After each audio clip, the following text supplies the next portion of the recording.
इस मोहल्ले में सभी धर्म के लोग रहते हैं, चाहे वो हिंदू हो, मुस्लिम हो या अन्य धर्म के। और भी लोग हैं हमारे साथ। ये जो घटना हुआ है उसके बाद पुलिस की कार्रवाई हुई है।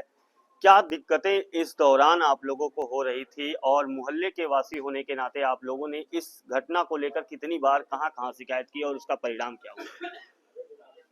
यहाँ तक खामोशी से एप्लीकेशन बहुत डाली गई है।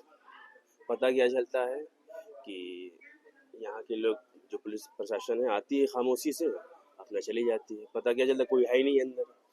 और जब कल रेड पड़ी है, पता क्या चला, 15 से 20 लोग, लड़कियां अंदर से निकली बाहर।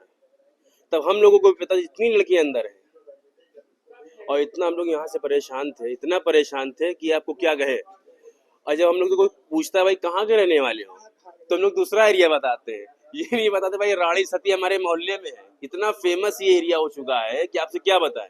और पूरी बाजार लगी रहती है यहाँ पे गाड़ियों की। जब गाड़ियों की बाजार है तो फिर आदमी की बाजार अंदर कितनी लगती होगी।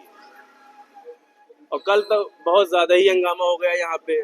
जो होटल मालिक गणेश, उनसे भी झगड़ा मेरे ख्याल से हुआ है।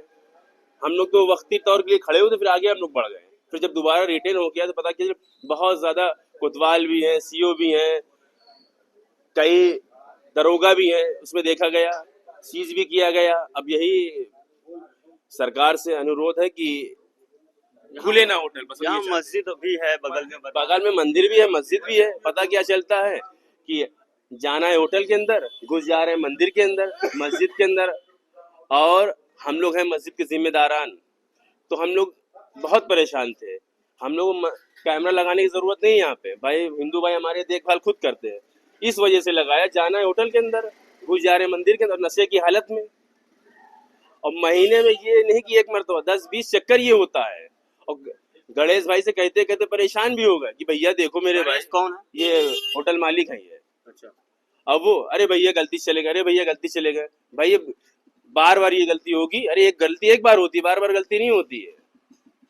हम लोग बहुत परेशान हो गए थे भाई। अगल बगल में घर भी हैं, लड़कियां भी हैं। लड़कियां, एक होता है कि अपने मुहारे के पास खड़ा होता है, यहाँ तो आदमी गली में नहीं खड़ा होता है शर्मिंदगी के मारे। इस बहुत सारे मसले हैं। अब बस यही चाहते हम लोग हैं कि ये होटल ना खुले, बस किसी भी सूरत से होटल ना खुले। भाई खुलेगा फिर वही हाल होगा, 10-15 दिन आदमी खामोश रहेगा, फिर वही काम करना चालू कर देगा। अरे बहुत सारे मसले, क्या क्या बताया जाए बात नहीं खत्म होगी, इतने सारे मसले हैं। चलिए, बहरहाल अभी जो कार्रवाई हुई है उससे कितना संतुष्ट हैं आप? अब संतुष्ट हैं वक्ती के लिए, आगे देखा जाएगा। भाई पता है कि इसमें पैसे का खेल हो जाएगा, खुल जाएगी। कुछ मात्र शक्ति भी हैं जो इस गेस्ट हाउस के ठीक सामने यहाँ पे रहती हैं। अम्मा, इसकी शिकायत, ये जो काम हो रहा था अनैतिक, क्या हो रहा था और क्यों इतनी दिन से संचालित था, पुलिस इस पे कुछ कार्रवाई नहीं कर रही थी, क्या कहेंगे? ये 2 एक आध बार ऐसे ही काम हुआ, लेकिन इतना जितना काम हुआ है, मतलब इतना नहीं हुआ है। 2 एक आध बार और हुआ है, लोग छुड़ा लिए हैं पैसा देके, और अब की ज़्यादा हुआ है। 10-12 लड़कियाँ पकड़ी गई हैं, मेरे सामने गई हैं, गाली भी दे रहे थे पुलिस वाले को। कौन दे रहा था पुलिस वालों को गाली? जो पकड़ी गई थी। लड़कियां पुलिस वालों को गाली दे रही थी? हाँ। अच्छा। हाँ, पुलिस वालों को गाली दे रही थी। हम्म। फिर मतलब ऐसे 2-3 बार पकड़ी गई हैं। कल ही 10-12 लड़कियाँ पकड़ी गई हैं, और ऐसे बहुत दिन से काम हो रहा है ये। तो पुलिस वाले नहीं आते थे यहाँ? नहीं तो पैसा देके छोड़ देते थे, छोड़ देते थे। पैसा दे देते थे, छोड़ देते थे। तो आप लोग कहीं कहीं बड़ा दिक्कत नहीं होता था, इस तरह का काम हो रहा था भैया घर यहाँ पे? हम लोग देखते रहते थे। अब जिसका बिल्कुल सामने घर है भैया, उसको चाहिए नहीं। क्या नाम है आपका? मेरा नाम शांति देवी है। तो इस तरह की घटनाएं यहाँ संचालित हो रही थी और जो माता जी ने बताया अभी कि पुलिस वालों को महिलाएं गाली देते हुए निकल रही थी जब रात में उन्हें पुलिस ने अपनी कस्टडी में लिया था। अयोध्या से आशुतोष पाठक, टीवी 9 भारतवर्ष।